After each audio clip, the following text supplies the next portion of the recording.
Ruling party আছে তার মধ্যে কেউ করলো, কেউ একজন এটা অন্যায় করেছে এবং এটা একেবারে কাম্য নয়। কারোর পরিচিতি কারোর এর মধ্যে চলে এসে কি মোবাইল ফোনে বিধানসভায় গিয়ে ফটো তুলে আবার চলে গেল। দিদিরও অনেক প্রাণনাশের হুমকি পান এবং আমাদের যিনি স্পিকার আছেন বিমান বন্দ্যোপাধ্যায়, এরম অনেক মিনিস্টার আছে এবং বিরোধী দলনেতা যারা আছেন বিজেপি ইম্পর্টেন্ট যে মিনিস্টার আছে বিধানসভায়, তাদের একটা তো নিরাপত্তার একটা বিশাল ঘাটতি তো রয়েই গেল।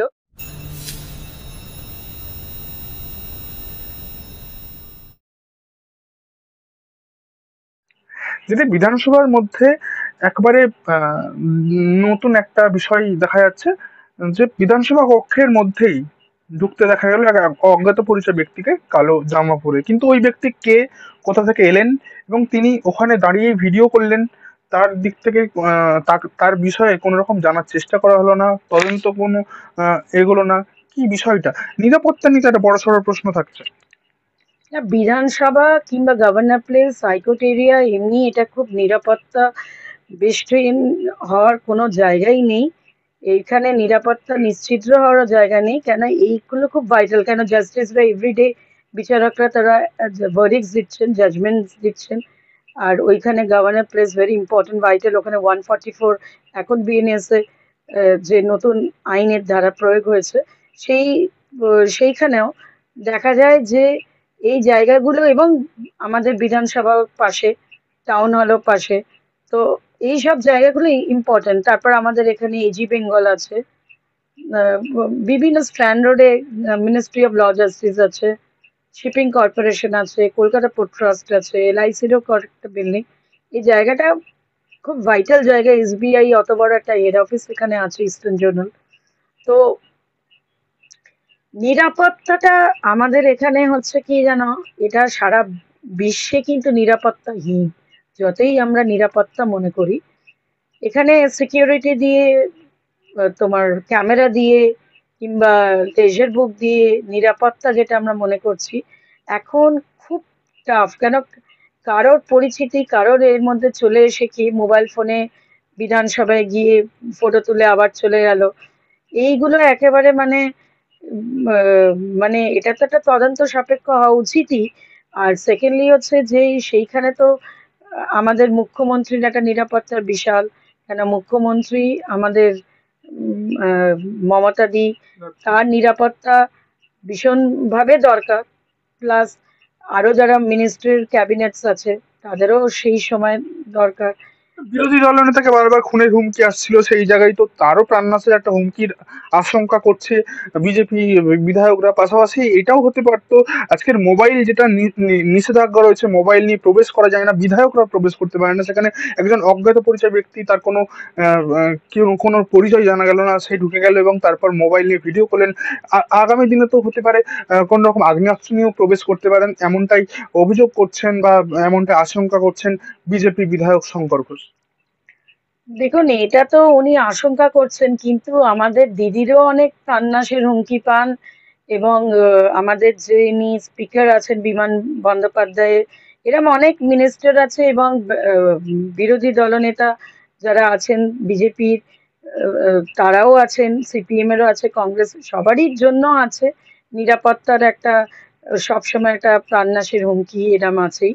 কেন তারা তো রাজনীতির মধ্যে, এবং রাজনীতিটা করলে অনেক শত্রু জন্মায়, এটা তো সবাই জানে।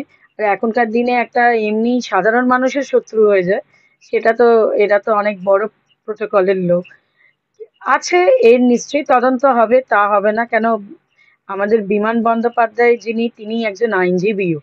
তো তিনি বারুইপুর কোর্টে উনি আইনজীবী ছিলেন এবং ভালো প্র্যাকটিসও ওনার ছিল ক্রিমিনাল কোর্টসে। তো উনি খুব ভালোই জানেন, আলিপুরে ওনার যাতায়াত ছিলেন ভালোভাবে।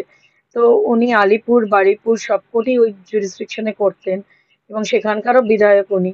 তো উনি জানেন, এর নিশ্চয়ই তদন্ত উনি করাবেনই। সেটা তো স্পিকারের ওপর তাহলে এবং ওখানকার। ঢুকতে কাউকে আটকানো হলো না, এবং ওই ব্যক্তি যখন বেরিয়েও গেলেন ওনাকে কোনোভাবে আটকানো গেল না বা ধরা হলো না, তার বিরুদ্ধে তখনই কেন আইনানুগ ব্যবস্থা নেওয়া হলো না? পাশাপাশি এই ব্যক্তিকে চিহ্নিত করে এখনো পর্যন্ত কোনো আইনানুগ ব্যবস্থা নেওয়া হলো না, এটা তো ভীষণ সন্দেহ। বিধানসভায় কিন্তু ঢোকাটা খুবই টাফ। আমি আপনি কেউ চট করে যেতে পারবো না। কেন? যদি আমাদের কোনো পারমিশন কিংবা কোনো এমএলএ, এমপি যে কেউ হোক, যদি কোনো আমাদের সেই একটা নোট আসবে, তার লোক আসবে, এসে নিয়ে যাবে, নির্দিষ্ট বারবার রিজন পুলিশকে থাকবে। বলবে। হ্যাঁ, রিজন তো লিখেও দিতে হয়। ওখানে ওদের লেজার থাকে, ওদের স্লিপ কাটা হয়, সবই হয়। এবার ধরুন বিরোধীর মধ্যে কেউ করলো কি, যেখানে আমাদের রুলিং পার্টি আছে তার মধ্যে কেউ করলো, কেউ একজন এটা অন্যায় করেছে এবং এটা একেবারে কাম্য নয়, এবং তাহলে এটা কি ওই নিশ্চয়ই অজ্ঞাত পরিচয় ব্যক্তির মাথায় কোনো কারো প্রভাবশালী একটা বড় হাত থাকতে পারে? সে সব তদন্ত সাপেক্ষ। কেন? তদন্তের মারফতই বোঝা যাবে। আমি আপনি এই অ্যাজাম্পশন করে কোনো লাভ হবে না। কিন্তু এই যে আমাদের বড় যে এই ইম্পর্টেন্ট যে মিনিস্টার আছে বিধানসভায়, তাদের একটা তো নিরাপত্তার একটা বিশাল একটা ঘাটতি। ঘাটতি তো রয়েই গেল। কিন্তু তার তদন্তে এটাও দেখা যাবে যে আরো সিস্টেমটাকে, আরো স্ট্রং করতে হবে। নিরাপত্তাটাকে স্ট্রং করা, আরো বেশি ভাবে নিরাপত্তা বাড়িয়ে দেওয়া, এবং এখন আরো বেশি লোককে প্রবেশ অনধিকার এটাকে বন্ধ করে দেওয়া, এইগুলো থাকবেই, করবেই। তার উপরে যেখানে দেখা যাচ্ছে বিরোধী দলনেতা শুভেন্দু অধিকারী তিনি বলছেন যে মুসলিম একদম তিনি সরাসরি নির্দিষ্ট সম্প্রদায়কেই উল্লেখ করে বলছেন যে মুসলিম বিধায়কদের বিধানসভা থেকে ছুঁড়ে ফেলে দেওয়া হবে। দেখুন, উনি মনে করছেন যে উনি বিরোধী দলনেতার এইসব বলে মানে একটা ভাষা ভাষা কথা ছেড়ে দেবে। রাজনীতিতে এইসব চলে না। রাজনীতিতে মুসলিম, হিন্দু, খ্রিস্টান, শিখ সবাইকে নিয়ে রাজনীতি। আর আমাদের ইন্ডিয়া ডেমোক্রেসি, আমাদের কনস্টিটিউশনটাই সেইভাবে করা হয়েছে। আর respective of religion, caste, creed নিয়েই সেই ডক্টর বি.আর. আম্বেদকর করে গেছেন এবং সেইভাবে আমাদের চলে আসছে। উনি কি বললেন, এটা হচ্ছে ওনার নিজের খামখেয়ালিপনা কথা, যাতে উনি ভাবছেন হিন্দুত্ব ভোটটাকে আমি বেঙ্গলে করব, যেরম যোগী আদিত্যনাথ আজকে কুম্ভ মেলা নিয়ে এত বড়।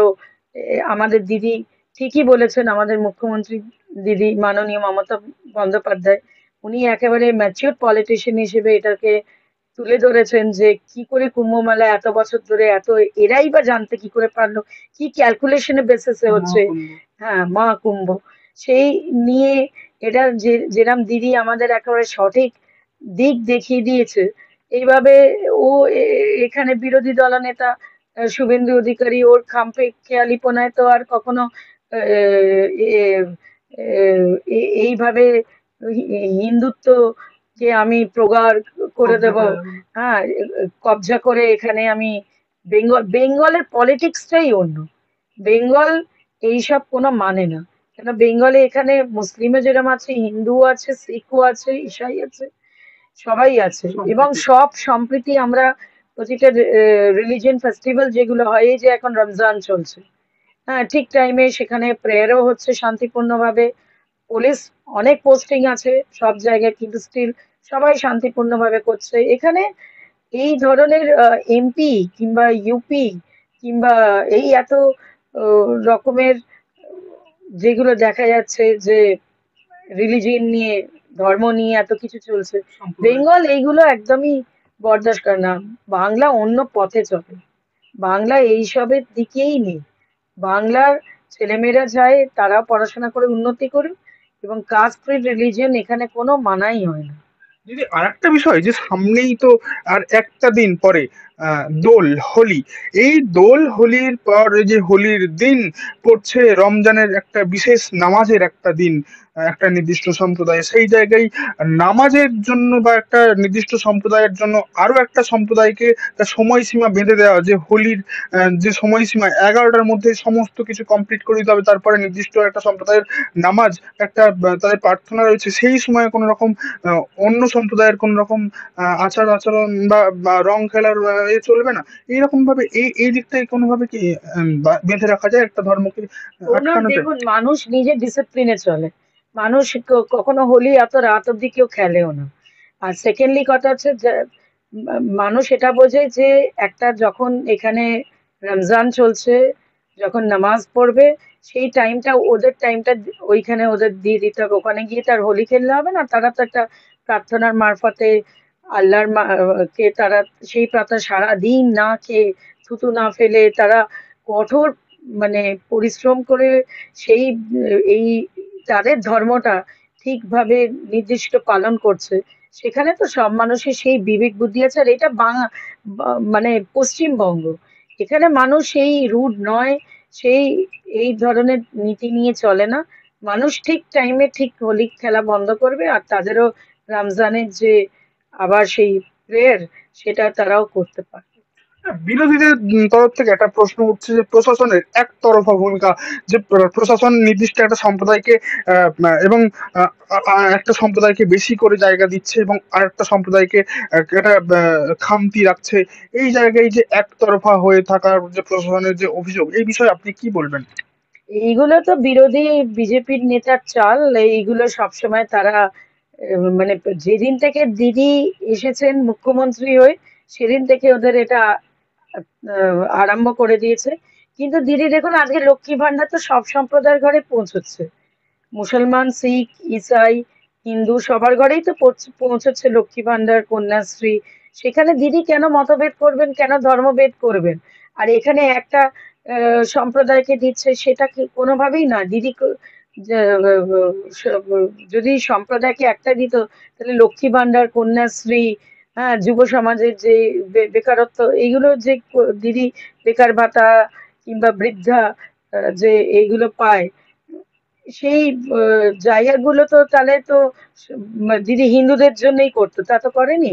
দিদি মুখ্যমন্ত্রী সবারই, হিন্দু, শিখ, খ্রিস্টান, ইসাই এবং মুসলমানদের। সেখানে দিদি কোনোভাবে উম, ভেদাভেদ করেননি। কেন দিদি জানেন যে এটা কনস্টিটিউশন, আমাদের দেশটা হচ্ছে ডেমোক্রেটিক, লার্জেস্ট ডেমোক্রেসি, এবং গণতান্ত্রিক ওয়েতে তিনি এসেছেন মেজরিটি ম্যান্ডেট নিয়ে।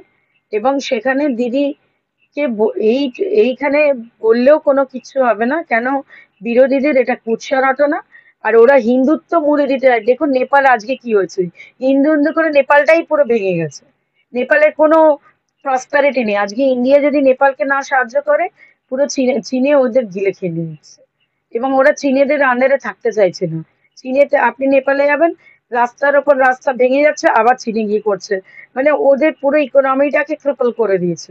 সেখানে হিন্দুত্ব রাষ্ট্র কোনোদিন চলে না, কোথাও নেই। মরিশাসে নেই, নেপালে নেই, নেপালে হয়েছিল, নেপালও ভেঙে গেছে, শ্রীলঙ্কাও নেই, কোথাও নেই। কোনো জায়গায় যে হিন্দু রাষ্ট্র হয় না। ইন্ডিয়া কোনোদিনই ওরম ভাবে হিন্দু রাষ্ট্র করতে পারবে না।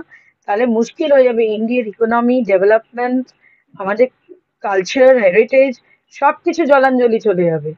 তাই জন্য ইন্ডিয়াকে ডেমোক্রেসি লার্জেস্ট কান্ট্রি স্বীকৃতি দেওয়া হয়। এবং ইন্টারন্যাশনাল অর্গানাইজেশনে ইন্ডিয়ার একটাই প্রতীকী যে এটা লার্জেস্ট ডেমোক্রেটিক কান্ট্রি। এখানে কোনো ধর্ম নিয়ে আমরা নাচানাচিও করতে পারবো না, আমরা ভেদভাবও করতে পারবো না। তাকে কোনো ধর্মকে আমরা বেশি কিছু পাইয়ে দেওয়ার ব্যাপার নেই। মোদি এটা করুক না, ওবিসি, শিডিউল কাস্ট এগুলো তুলুক না। আজকে আপনার আমার ঘরের ছেলেমেয়েরা জেনারেল হয়ে কোনো পাচ্ছে না, সেই কাস্ট ফিটটাকে ভেঙে দিক, দিয়ে সবাইকে বলুক যে আজকে কম্পিটিশন, যেটা ডোনাল্ড ট্রাম্প বলছে যে যারা মেরিটে আসবে তারাই পাবে, সেটা করুক, করে ইকোনমিটাকে বুস্ট করুক। উনি তো শুধু ভাওতা দিচ্ছেন, তার ভাওতা আরো বেশি হাওয়ায় ফানুসের মতন দিচ্ছে হচ্ছে শুভেন্দু অধিকারী। আর এখানে দিদিকে উৎসাহ করে কোনো লাভ নেই, সবাইকে নিয়ে চলতে হবে। ওরাও তো বিধায়ক করেছে মুসলিমকে, ওরাও তো ক্যাবিনেট মিনিস্টার করছে মুসলিমকে, তাই বলে কি আমরা কখনো বলছি যে কেন করছে? কখনোই বলা যায় না। এটা লার্জেস্ট ডেমোক্রেসি, সবাই হবে, খ্রিস্টানও হবে, মুসলিমও হবে, হিন্দুও হবে, বুদ্ধও হবে। কোনো ভাবে এখানে একজনকে দেখে যে এটা হিন্দু রাষ্ট্র হবে কি ইসলামিক স্টেট হবে। বাংলাদেশে দেখুন, ইসলামিক স্টেট করতে গিয়ে আজকে কি অবস্থা, মানুষ খেতে পাচ্ছে না, ঘর ছাড়া। তাহলে এটা তো দেশ হতে পারে না। দেশ ইকোনমিক এগিয়ে যাবে, শান্তিপ্রিয় হবে, দেশের বাচ্চারা পড়াশোনা করবে। তারা দেখুন সব দেশেই বেকারত্ব আছে, সব দেশের ইকোনমি টার্মাল আছে, কিন্তু এই সব একটা গোষ্ঠী করে দিলে যে আমি হিন্দু রাষ্ট্র কি ইসলামিক রাষ্ট্র, তাহলে সেখানেতে মানুষরাই ছুঁড়ে ফেলে দিচ্ছে, মানুষরাই সেটা কিছুতেই স্বীকৃতি দিচ্ছে না। নেপালও হতে পারেনি, বাংলাদেশে এখন জ্বলছে।